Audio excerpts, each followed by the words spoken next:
definitely not perfect, but seeing younger people giving themselves a really hard time about things really kind of affected me, because I could see myself in the processes they're going through. So I really work now to try and give them some tools to work through that, and also just give themselves some positive affirmations to try and counteract the negative thought processes they've got. And I learn as much from them as I'm sure, well, more than I'm sure they learn from me.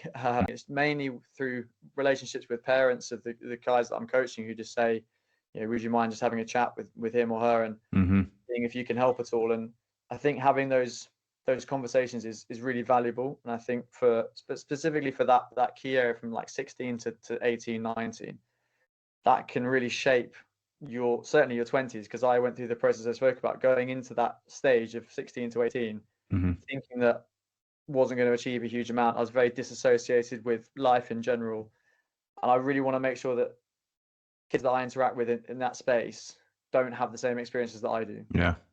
So tell me a little bit about how you, like on Tuesday, how did you work yourself through that negative voice so that it didn't sink in and override what you're actually accomplishing?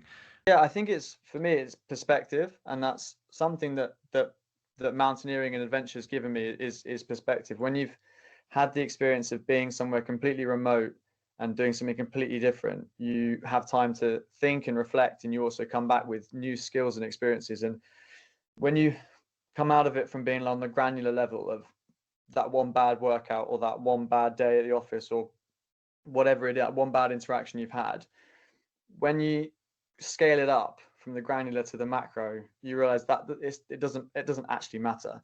And there's these phrases that I sort of used before. If it won't matter in 5 years' time, don't spend more than 5 minutes worrying about it. That's and good.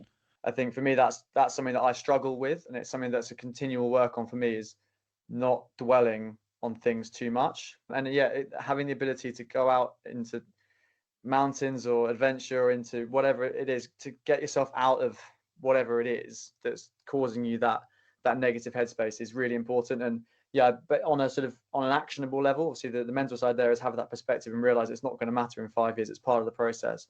But do something like snap your mindset out of it. Don't just, if I'm sitting at my desk and I'm just working my way and my mind's going, like hit a circuit breaker, either go for like another workout or something completely different, go outside, put a podcast on, do something that's going to just like circuit break that headspace. Give yourself the chance to have that perspective, and then you can then move on from it.